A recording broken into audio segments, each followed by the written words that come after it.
Welcome to the So That's Why podcast, where we unpack the science behind everyday questions. I'm Jen. I'm Chris. And I'm Matt.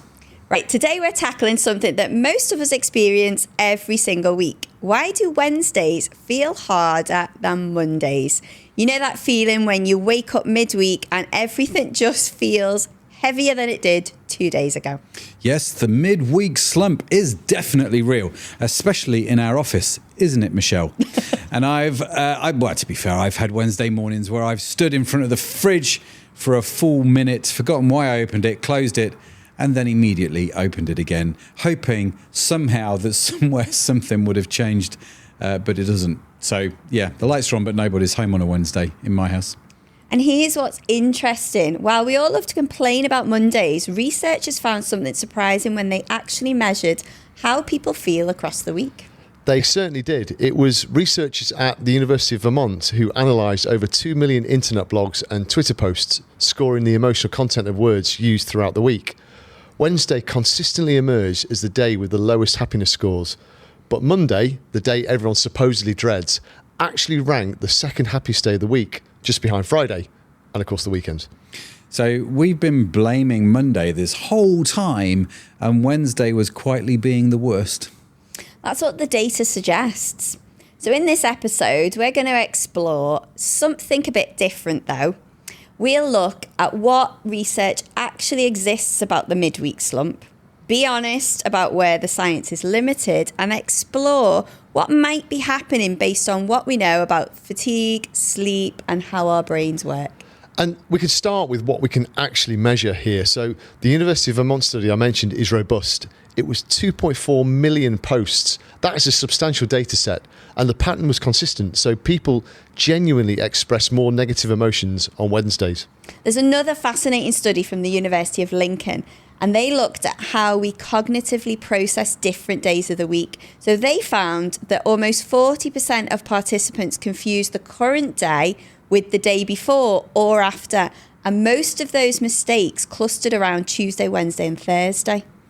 So people literally don't know what day it is in the middle of the week. Well, for me, it's all week, but a lot of people in the middle of the week. Well, it's more than that, because when researchers tested how quickly people could correctly identify the current day, participants could say it was Monday or Friday twice as fast as they could for Wednesday. Mm-hmm. And the explanation for this can come down to mental representation. So Monday has strong associations. It's back to work, it's hectic, but it also has that fresh start feeling. Friday, on the other hand, triggers anticipation with the weekend approaching, freedom, winding down. But if you think Tuesday, Wednesday, Thursday, they all kind of blur together into one indistinct block. Your brain has fewer cognitive anchors for those middle days of the week.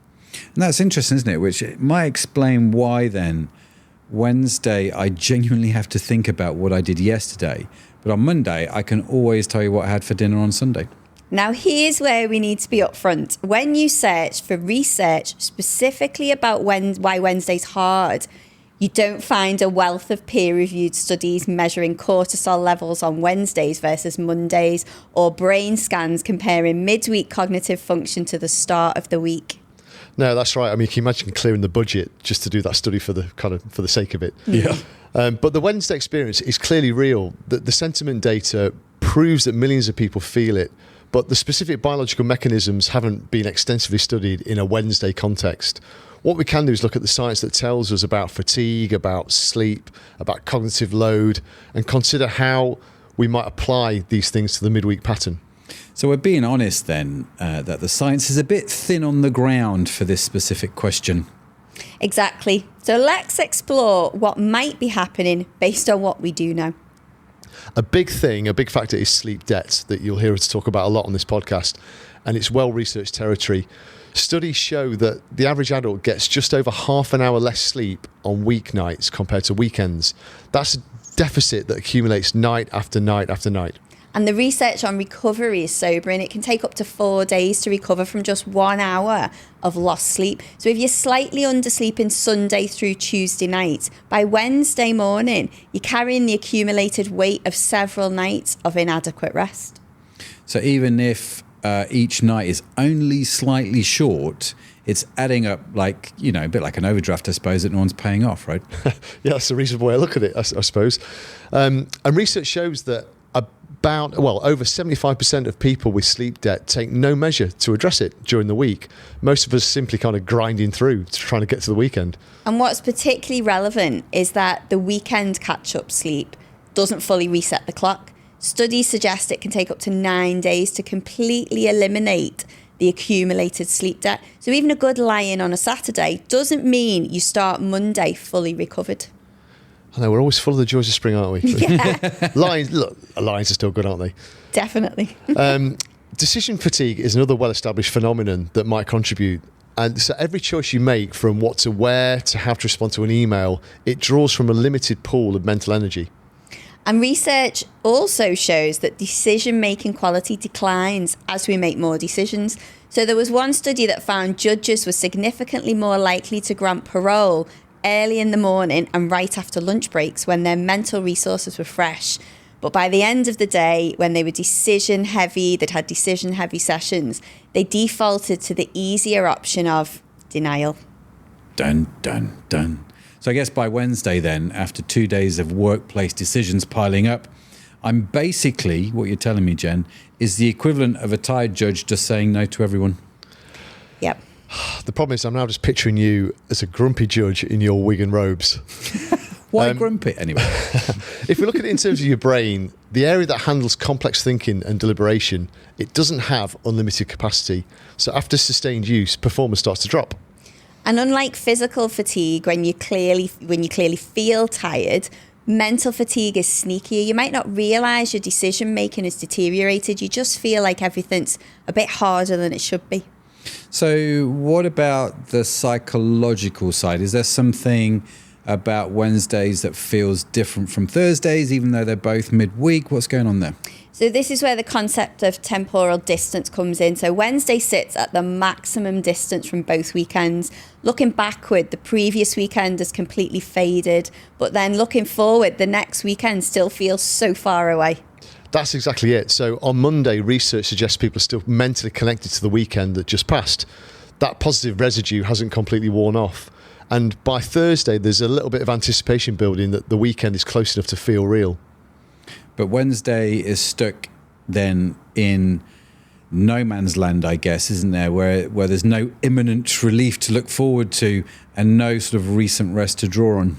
Yeah, and it's been coined, it's been given the term hump day, and this captures it perfectly. So Wednesday is like the peak of the weekly hill. You've climbed for 2 days and you can see that you've got 2 more days of descent ahead, but you're standing at the summit with the longest view in both directions. Yeah, that's exactly it.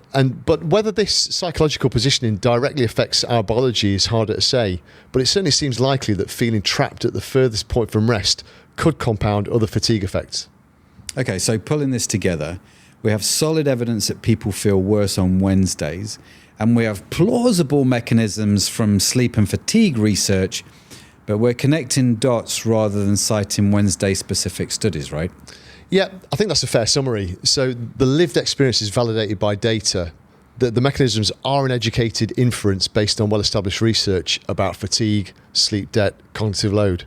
And I think that's actually more useful than overstating the case. So when you understand that accumulated sleep debt is a real phenomenon and decision fatigue is a real phenomenon and psychological distance from rest is a real phenomenon, you don't need a specific Wednesday study to understand why midweek might be when all of these converge.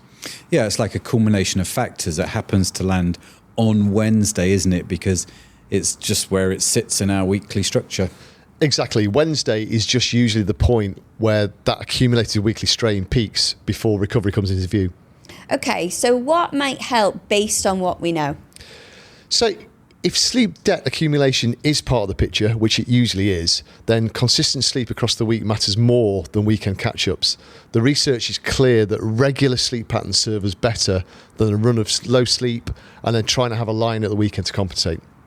Which is, to be fair, easier said than done, isn't it? That's especially when there's one more episode of something calling to you at 10 o'clock on the Tuesday night. Yeah, and decision fatigue research suggests that reducing cognitive load on high strain days could help too.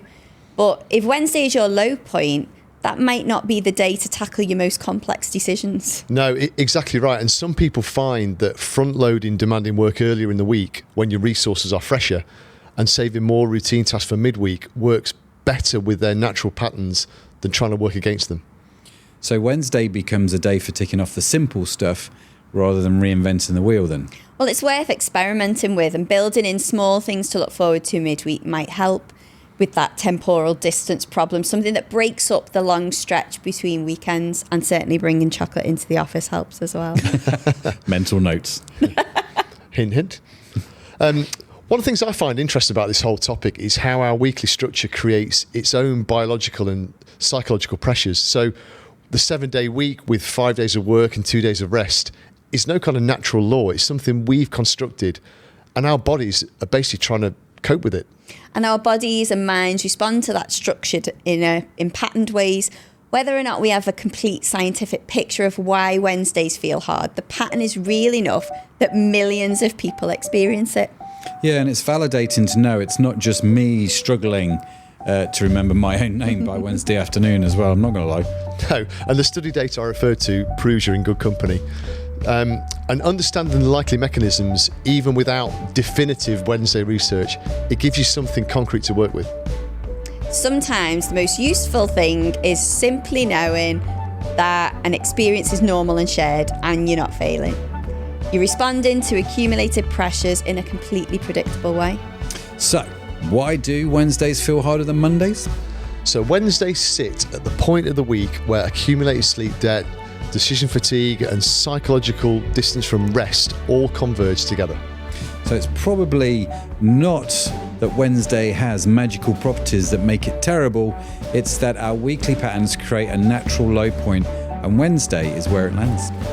So that's why Wednesdays feel harder than Mondays. The experience is validated by data, even if the complete scientific picture is still emerging. You're not imagining it, and you're certainly not alone in feeling it. No, and understanding the likely factors gives you the opportunity to experiment with what helps, doesn't it? So whether that's protecting your sleep, adjusting when you tackle demanding work, or simply being kinder to yourself on those days when everything feels heavier. That's it for this week. Make sure you hit that subscribe button. We're unpacking the science behind everyday questions each week. Tell us in the comments what you'd like us to explore. Thanks for geeking out with us. But for now, that's it from me. That's it from me. And that's it from me. Bye for now.